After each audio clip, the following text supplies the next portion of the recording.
been eating a mango since last night. We have not been eating a mango for 2 days. We have not been eating a mango for 2 days. You have not been eating a mango since 10th February. You have not been eating a mango since 10th February. इसमें date भी लगा सकते हैं और बिना date का भी, जैसे फरवरी का बोलेंगे तो सिंस लगेगा।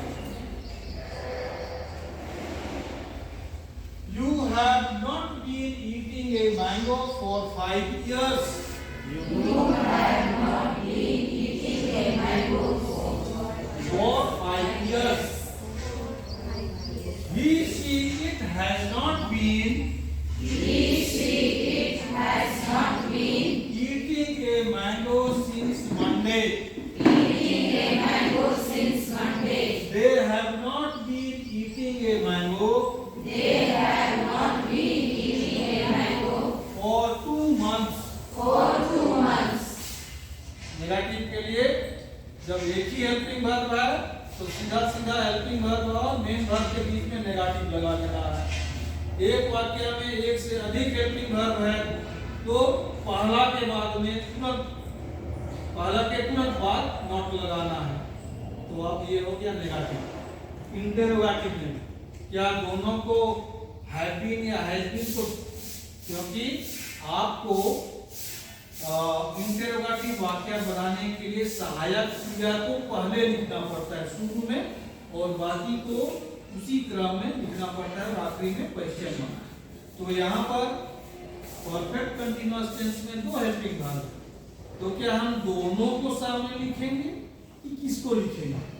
तो ऐसे स्थिति में जब एक से अधिक हेल्पिंग वर्ब हो एक ही वाक्य में और आपको इंटरोगेटिव वाक्य बनाना है तो सिर्फ पहला ही हेल्पिंग वर्ब को शुरू में लिखना है, उसके बाद तो आपका सब्जेक्ट आ जाएगा, उसके बाद आपका जो बचा हुआ हेल्पिंग वर्ब है वो उसी क्रम में लिख देना है और आखिरी में question mark.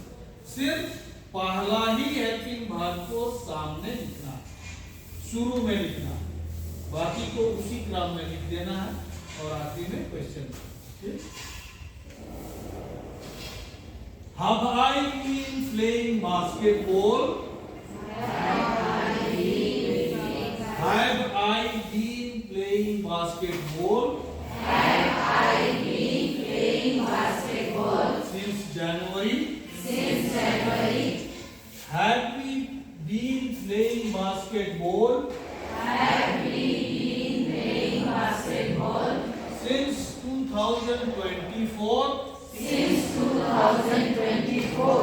Have you been playing basketball Have you been playing basketball since March?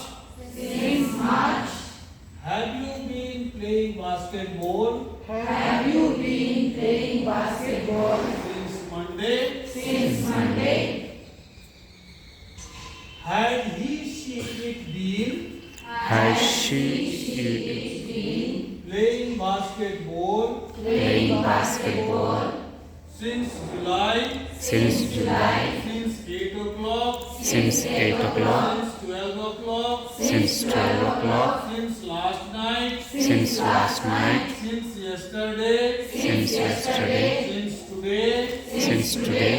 ये सब डेफिनिट टाइम है इनके साथ में since। Have they been playing basketball? Have they been Have they been playing basketball Have they been playing basketball for 5 hours? for 5 hours? क्या ये 5 घंटे से बास्केटबॉल? हाँ, तो यहाँ पर हिंदी अनुवाद में शुरू किया था फिर I am eating a mango, मैं आम खा रहा हूँ। I have been eating a mango since Monday, मैं सोमवार से आम खाता रहा हूँ। खा रहा हूँ नहीं, खाता रहा हूँ, खाती रही हूँ, ऐसा तो आ जाएगा। ठीक है, परफेक्ट कंटीन्यूअस टेंस। अब आते हैं पास्ट टेंस, इसमें भी चार भाग हैं, simple past, past continuous tense, past perfect tense और पास्ट परफेक्ट कंटिन्यूअस टेंस। और हर एक का अफर्मेटिव, नेगेटिव और इंटररोगेटिव। इसमें आप ये 3 पर्सन्स के चार्ट को आप याद रखिएगा। फर्स्ट पर्सन सिंगुलर सब्जेक्ट बाएं साइड में, प्लूरल सब्जेक्ट दाएं साइड में है। First person I, second person you, third person singular he she it. इधर फर्स्ट पर्सन प्लूरल में बी, प्लूरल में यू और थर्ड पर्सन प्लूरल में दे, और उसी के साथ में teachers, boys, girls, birds, animals, तो दे के साथ में ये सब भी प्लूरल सब्जेक्ट्स, ये भी इधर दे के साथ में होंगे, है ना। The boys, the girls, the tables, the birds, ये सब प्लूरल सब्जेक्ट्स हैं, तो उनके साथ में उसको याद रखना। अभी now let's come to simple past tense, affirmative sentence. I ate a mango. I ate a mango. We ate a mango. We ate a mango. You ate a mango. You ate a mango.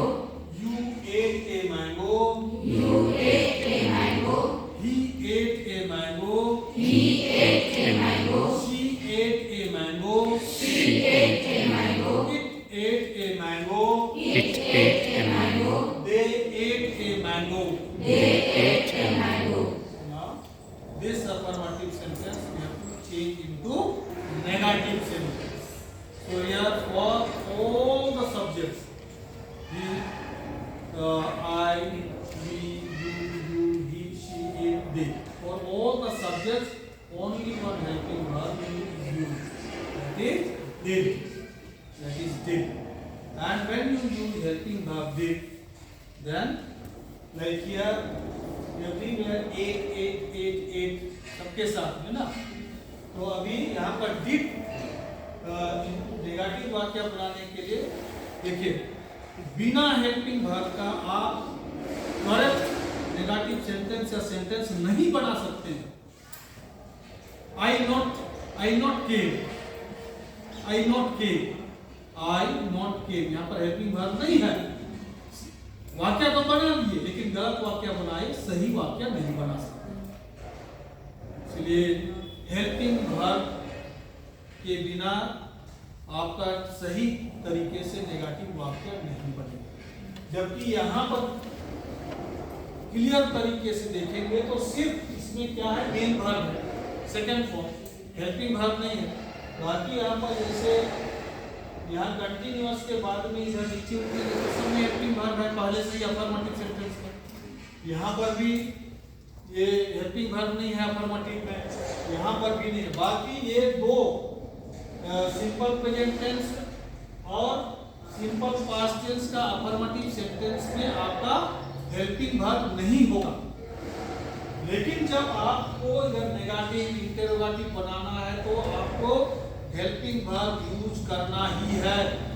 बिना helping verb use के आप correct negative sentence या correct interrogative sentence नहीं बना सकते। इसलिए यहाँ पर simple past tense affirmative sentence का जब हम नेगेटिव वाक्य बनाएंगे तो हम हेल्पिंग वर्ब डिड लेंगे और ये सभी कर्ताओं के साथ में, सभी सब्जेक्ट के साथ में डिड हेल्पिंग वर्ब यूज होगा।